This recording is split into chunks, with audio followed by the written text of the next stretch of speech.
Sardinia, an island located west of mainland Italy. A piece of land that many people at the time wouldn't have been able to locate on a map. A piece of land that many people barely even knew existed. And if they did, they knew it as backward, bandit country, and a place you'd only go to as a punishment. Yet, as the 50s moved into the 60s, thanks to the help of Prince Aga Khan IV, tourism exploded, especially in the north, with hotels sprouting up everywhere, much to the annoyance of locals who felt like the island was losing its own identity. With newfound potential in the island came the age of the petrochemical boom and the introduction of one of Europe's largest oil refineries, owned by Inter's president Angelo Moratti. Then in 1967, to strengthen their own presence in the area, Moratti and Ravelli became secret financiers at the local football club, Cagliari. Founded in 1920, the Rosso Blu had struggled to make a real impact on the Italian game. In the 40s and 50s, they had established themselves as a third and second tier side, coming close to the promised land of Serie A on multiple occasions, going so close in fact when in 1954 they finished in third place after losing the promotion playoff to Pro Patria 2-0. However, after their fourth place finish in 1959, things quickly went downhill for them. At the end of the 59-60 season, Cagliari were relegated, finishing rock bottom of the league, and their president Giuseppe Merloni left as the club were close to bankruptcy. However, as all hope was looking lost, one man came to save the day: businessman Enrico Rocca. Alongside the club's general manager Andrea Rica, the two took the club in a completely different direction. It may have taken 2 seasons, but Cagliari were promoted back to the second tier, and they were going to build a squad filled with players that lasted for many years and became club legends, including Ricciotti Griatti, defender Raffaello Vescovi, and striker Gigi Riva. In 1964, Cagliari would make history. It only took 2 seasons in the second division when, under the guidance of coach, former Milan fullback Arturo Silvestri, the Sardinian side were promoted to the Serie A for the first time, finishing second in between Varese and Foggia. Quite wonderfully, they sealed promotion after beating Pro Patria, the very side that cost them promotion to Serie A in 1954. By doing this, Cagliari became the first Sardinian side to play in Italy's top flight, and only the 4th team outside of the mainland to reach that level. Big signings were made for the new season, including sweeper Pierluigi Cerra from Hellas Verona, Peruvian legend Alberto Gallardo, and Nene, who signed from Juventus after playing alongside Pelé in the great Santos side of the 60s. However, despite making these impressive signings, their first season in the top flight started off disastrously, not helped by midfielder Antonio Congiu and defender Vescovi missing large portions of the season. Halfway through the season, Cagliari sat rock bottom of the league table. They had won just 1 league game, were sat on a measly 9 points from 17 games, scoring just 9 goals. However, after their 1-0 loss to Milan on matchday 17, the tide turned, and Rumbo di Torno, Gigi Riva played his part, as he would for many years to come. Back-to-back 1-0 wins over Roma and Juventus follows, with Riva scoring the only goal of the game against the Bianconeri, and aligning with the return of Vescovi, they ended up winning 10 of their next 15. Riva scored in 6 of these games, as the new boys of Serie A finished in the respectable 7th place. Now, just remember how poor their first half of the season was. Cagliari took points off every single side, beside 3rd place Torino and champions Inter. Genuinely remarkable, and changes were made in the summer of 1965 as Congiu was unfortunately forced to retire, aged just 28. Defender Giuseppe Longoni came in, but the main change came in goal, as Cagliari and Juventus essentially swapped keepers, with Angelo Colombo moving to Turin and Carlo Matral moving to Sardinia. Even though Cagliari had improved their squad, the 1965-66 season was consistently inconsistent. Carried by the goals of Gigi Riva and Francesco Rizzo, Cagliari finished 11th in the table, just 3 points above the relegation zone, and Silvestri left his coaching role, returning to Milan.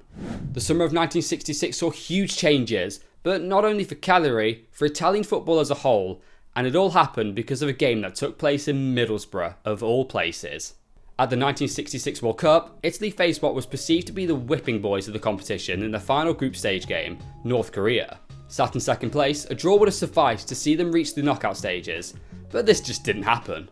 Instead, North Korea, who may as well have been playing at home considering the amazing support the Middlesbrough natives gave them, won 1-0, leapfrogging Italy into second and knocking the Azzurri out of the World Cup. It was a shock that rivaled USA's 1-0 victory over England in 1950, and the Italian Football Federation had seen enough. After years of failure on the international scene, it was deemed that the influx of foreign players that had dominated the league over the years were to blame. For this reason, a new law was introduced. Unless you were already playing in Italy, no foreign player could be signed by any Italian club. Although the law was in place to help the Italian national team, in theory, it would help the lesser clubs in Serie A, including Cagliari.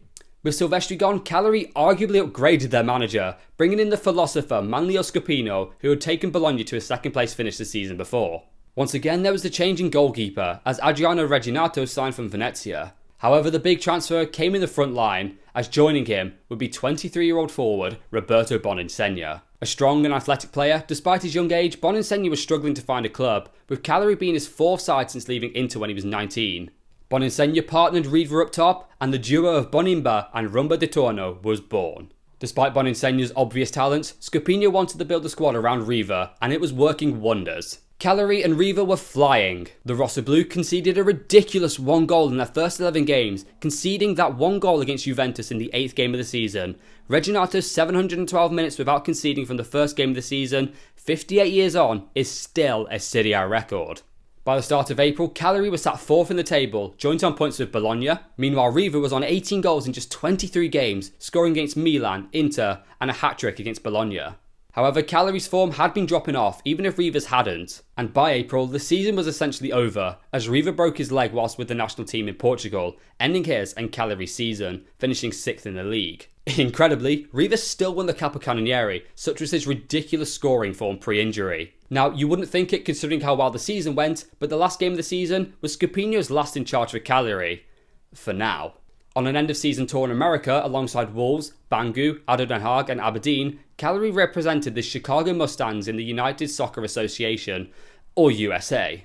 The league was actually officially recognised by FIFA, and the Mustangs finished 3rd with Roberto Boninsegna top scoring with 11 goals, becoming the first Italian player to end a league campaign as top scorer in a foreign league.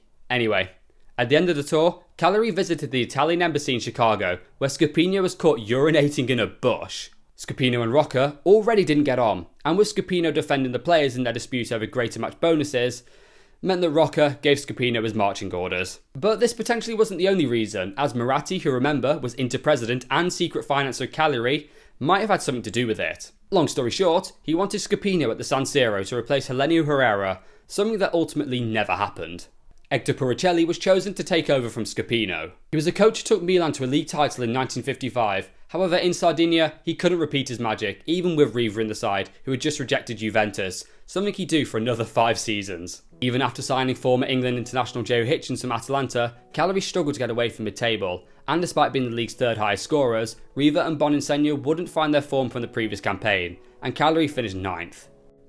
As Enrico Rocca left his role as president, replaced by Efisio Corias, the new president got rid of coach Puricelli, bringing back the popular professor Manlio Scopino, and the Rossoblu were ready to challenge on all fronts. Riva was gaining attention. A goal-scoring machine for club and country, he just scored the winning goal in Euro 1968, and Juventus pursued the striker more than any, even offering record deals, something that put Riva off, who said he wouldn't be able to play under such pressure. Riva showing his loyalty was huge for Cagliari, as their team was only getting stronger, and they were able to attract genuine world-class players such as Ricky Albertozzi and Mario Brunero from Fiorentina. When I first heard of Cagliari's interest, I didn't want to go, because in Florence we'd always joked that Sardinia was a penal colony, said Albertozzi. Cagliari, now playing in all white as opposed to red and blue as Scopino thought it was easier to see teammates, started the season off at a pace unthinkable for a side like them, as they were on their way to a historic double. Halfway through, they were top of the table, sitting on 24 points after 15 games, with only 1 loss on their record, a 4-0 demolition by Inter. Riva was flying on 12 goals. Goals against Juve, Roma, Bologna, and a hat-trick against Varese had him well and truly in the driver's seat for his second Capocannoniere. Cagliari also reached the quarter-finals of the Coppa Italia after topping their group on goal difference. But Serie A in this era was brutal. With 2 points for a win and football being set on defence even with Catenaccio on the wane, it was very easy to fall away as teams would play for a draw, and Cagliari felt this more than any. In the second half of the season, they would only pick up 4 wins and 9 draws, 17 points, a heartbreaking drop-off that saw Fiorentina win the Scudetto instead of Cagliari. 9 0-0 draws and dropping 3 points in the final 3 games of the season, costing Cagliari dearly. The Rossoblu also lost out on the Coppa Italia. After beating Juventus 2-1 in aggregate in the quarters, they finished second in the final group, 3 points behind winners Roma. He ended the entire season with his best ever tally of 28 goals, but it was little consolation for a season that promised so much. This was also the first time since 1943, 26 years, that 2 sides outside of the 2 Milan clubs and Juventus had finished in the top 2. So annoyed was one Juventus official, he summed up how people thought of Sardinia by stating, "Mafia money has lured these players away from the north. Why else would anyone wish to leave and play on a holiday island? Scopino responded with the great line, "If Cagliari should win Serie A, I'd imagine it will be the first honest championship victory for years." Once again, the summer was one of pretty seismic moves in Sardinia. Out went Argentine Longo, who moved to Atalanta, a player who'd been with the side since the Serie C days. Following him out was Jerry Hitchens, who moved to English non-league side Worcester City, and also leaving was another defender, Giuseppe Longini. Longini moved to champions Fiorentina in a swap plus cash deal as Araldo Manchin and 185 million lira made its way to Sardinia. Nevertheless, in order to keep on competing, Scopino knew one thing. If Cagliari were to carry on competing at the top, they needed squad depth and money. In order to achieve this, they needed to sell one of their star strikers, Gigi Riva or Roberto Boninsegna. Riva had no chance of going. Regardless of who came in for him and how much money was thrown at him, Riva was fiercely loyal to Cagliari and the people of Sardinia, meaning Roberto Boninsegna would have to leave. But fortunately, the perfect side came in for him, Angelo Moratti's Inter. Boninsegna had started his career off at Inter, but never even got the chance to wear the famous black and blue, and this was a fantastic opportunity to show just what his beloved Inter had been missing. The deal was completed, and Cagliari did remarkably well out of it. Boninsegna went to Inter, and in return, Cagliari were given 600 million lira, defender Cesare Poli, and forwards Angelo Dominguini and Sergio Gori. With arguably their most stacked squad yet, Cagliari were ready to show just why the northern clubs feared them. You see, under Scopino, Cagliari played quite attacking football, quite uncommon for the time and place. Yet, they were well aware of the idea of attack wins you games, defence wins you titles, and the season that was ultimately built upon the foundation of a strong defence would be both record-breaking and utterly historic. The Rossoblu started their season off with a 0-0 draw away at Marassi against Sampdoria. 3 wins over Vicenza, Brescia and Lazio followed, before a run of huge games followed, starting with current champions, the unbeaten Fiorentina away from home. Now, I would urge anyone to watch the highlights from this game because it is pure chaos.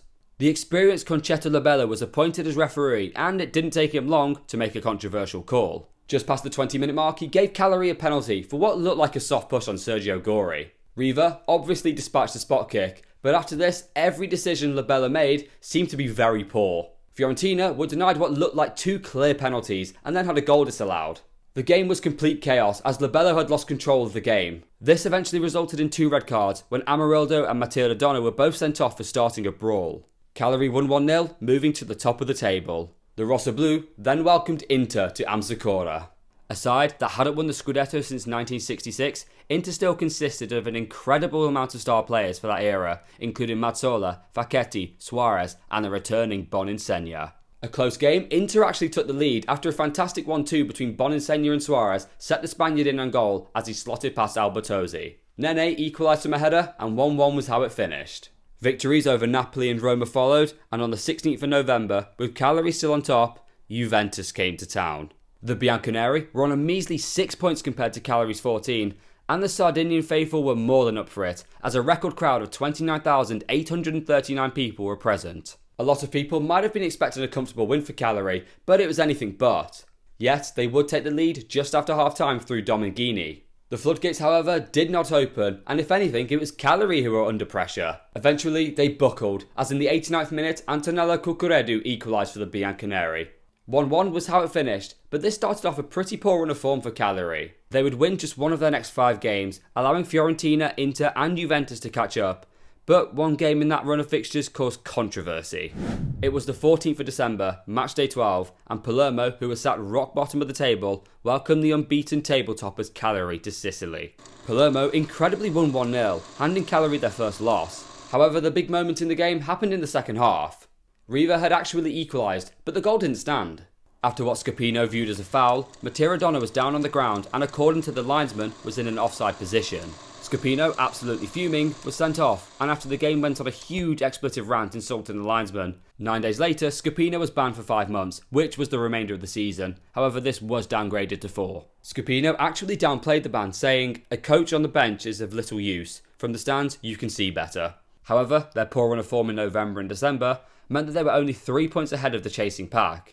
The second half of the season started off with a fabulous 4-0 win over Sampdoria. However, they would pay a price as Giuseppe Longini picked up a long-term knee injury. With Tomasini injured, Pierluigi Cera was now deployed as a libero, and he affected Cagliari much like Beckenbauer affected Bayern. He gave Riva, who had just finished second in the European Football of the Year award, a new lease on life, scoring 6 in 7 games, including a wonderful bicycle kick against Vicenza. Riva's goal-scoring run ended, and it coincided with Cagliari's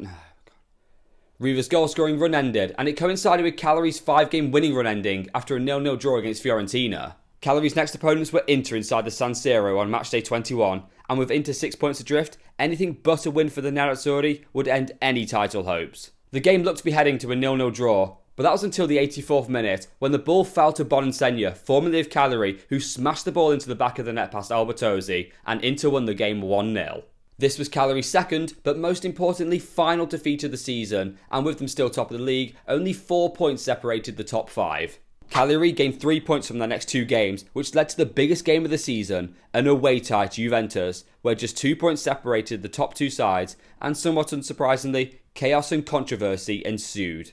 Lobello, who refereed the chaotic Fiorentina match earlier in the season, was chosen to referee this grudge match, and a Cagliari player did score first, but into the wrong net. The player who scored the own goal was actually nicknamed the king of the own goal, Comunado Nicolai, but fortunately for him, Gigi Riva was on his side, and he equalised. But this is where the controversy truly begins. Juventus were awarded a penalty, which Cagliari were not best pleased about. Albertozzi would save the penalty, however it would have to be retaken as the goalkeeper left his line early, and Pietro Anastasi made no mistake the second time. But there was still 24 minutes left, and Lobello, the referee, was going to do something stupid, and he did just that by giving Cagliari a penalty for practically nothing.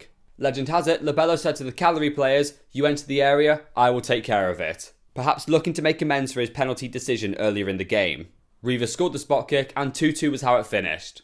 With 6 games remaining, these were the final goals Cagliari conceded all season. From now on, nobody could stop Cagliari. 5 points in the next 3 games, including a revenge victory over Palermo, meant they were becoming runaway leaders, and their date with destiny arrived on the 12th of April 1970.